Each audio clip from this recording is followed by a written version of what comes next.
बोलो श्री शिवाय नमस्तुभ्यम।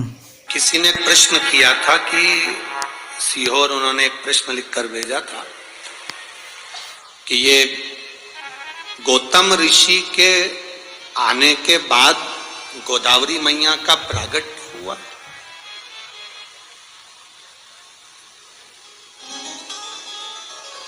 गौतम ऋषि के आने के बाद गोदावरी मैया का प्रागट्य हुआ है। जिसने प्रश्न किया वो अच्छे से एक बार स्कंद पुराण पढ़ना, ब्रह्म वैवर्त पुराण पढ़ना, अच्छे से लिंग पुराण का स्मरण करना। आपको ज्ञात होगा स्कंद पुराण के अंदर कि ये गोदावरी केवल गौतम बाबा के बाद की नहीं, ये गोदावरी तो गंगा है और गंगा केवल गौतम ऋषि के सम्मुख में तो इस गंगा का नामकरण हुआ है, बाकी के गंगा तो महादेव के अविरल इस गोदावरी तो बहती रही है। गोदावरी तो बहती रही है। क्या गौतम बाबा ने इस गंगा को बुलाया? गंगा का नामकरण गौतम बाबा ने करा। ये तो अविरल गंगा है गोदावरी, एक युग में नहीं कई युगों से बहती आ रही है, कई युगों से। तो उस कई युगों से एक कथा आती है, आप लोगों ने सुना होगा। महिषासुर एक असुर था, सुनिए कथा, जम के बोलो जरा, सुनिए ना। महिषासुर की किसने मारा था उसको? महिषासुर का वध किसने किया था? मां दुर्गा भवानी ने। उसका नाम क्या हो गया था फिर? महिषासुर मर्दनी, मां जगतजननी दुर्गा। महिषासुर की एक बहन थी। देव दीपावली शिव महापुराण की कथा सुन रही, बड़े भाव से सुनना। महिषासुर की एक बहन थी जिसका नाम था महिषी। क्या नाम था उसका? महिषी। अब महिषासुर मर गया, महिषी अकेली रह गई और महिषासुर का संहार स्वयं जगदम्बा ने, दुर्गा भवानी ने करा। और तेरे भक्त जनों पर माता पीड़ पड़ी है भारी, और दानव दल पर टूट पड़ो मां करके शिशु सवार। सो सिंगों से तू बलशाली, अष्ट भुजाओं वाली, दुखियों के दुख ओ मैया हम सब उतारे तेरी पारे। माता के कितने हाथ हैं? फिर से बोलो जम के। तेरे भक्त जनों पर माता वीर पड़ी है भारी, दानव दल पर टूट पड़ो मां करके सिंह सवार। सो सिंहों से तू बलशाली, अष्ट भुजाओं वाली। कितनी भुजा? 8। देवी जी की 8 भुजा क्यों होती है?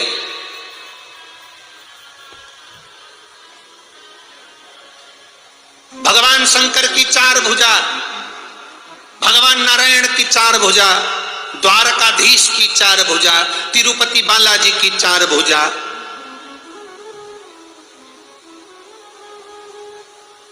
चार भुजानाथ की 4 भुजा, सत्यनारायण भगवान की 4 भुजा, दत्त भगवान की 4 भुजा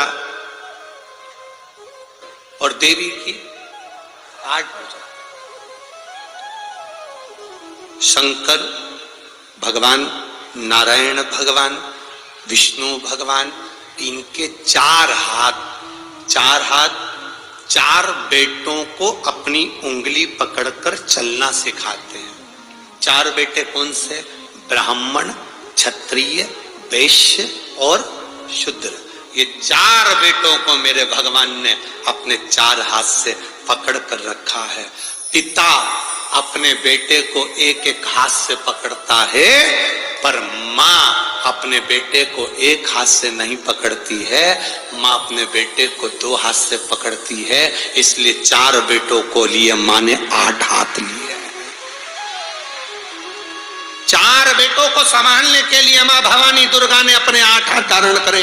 एक बेटे को 2 हाथ से संभालती है।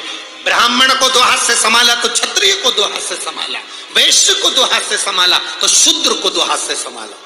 वो तो भारत का विभाजन करने वाले, सनातन धर्म को तोड़ने वाले ये विधर्मी आज के जमाने में कहते हैं कि ब्राह्मण ऐसा, क्षत्रिय वैसा, वैश्य वैसा, शूद्र वैसा, सब केवल अपनी वोट की राजनीति करने के चक्कर में पूरे भारत के सनातनियों को बांटा जा रहा है। वोट की राजनीति करने के लिए भारत के सनातनियों को बांटे जा रहा है। पर कभी भगवान से जाकर कोई प्रश्न करे, मेरे चतुर्भुज भगवान तुम्हारे 4 हाथ, तिरुपति के बालाजी के 4 हाथ, कवि लक्ष्मी नारायण के 4 हाथ, भगवान विष्णु के 4 हाथ, दत्तात्रेय भगवान के 4 हाथ, मेरे भोलेनाथ के 4 हाथ, कभी उनसे पूछा जाए? क्योंकि पिता एक एक हाथ पकड़कर अपने बच्चों को चलाते हैं, एक एक हाथ पकड़कर पिता। और मां का फर्ज है, माता अपने बेटे को दोनों हाथों से उठाती है। मां अपने बेटों को दोनों हाथ, मां अपने बेटे को दोनों हाथ से संभालती है, क्योंकि वो मां है, वो माता है। माता अपने पुत्र को दोनों हाथों से संभाल। अब तेरे भक्त जनों को माता पीर पड़ी और दानव दल पर, आप भी बोलिए, दानव दल पर टूट पड़ो मां सवारी, सो सिंह से बलशाली, अष्ट भुजाओं वाली, दुखियों के टुकड़े वारे, ओ मैया हम सब उतारे तेरी आरती। मां महिषासुर को मारने के लिए जब प्रगटी, मां ने जब महिषासुर का संहार करा, हमारे देवता कभी किसी जाति में किसी को नहीं बांटे। अगर जाति में बांटे हुए होते तो मेरे राम शबरी के दरवाजे पर जाकर झूठे बेर ना खाते, भिलनी के हाथ के वो झूठे बेर मेरे राम ना पाते। क्यों? अरे भक्तों के घर भी सांवरे, तेरा करो दर्शन के नैन बावरे, दर्शन दिया करो, कहते हैं प्रेम से प्रभु छिल के भी खा गए, कहते। शिव कथा के उपाय जानने के लिए चैनल को लाइक और सब्सक्राइब जरूर करें। जय भोलेनाथ।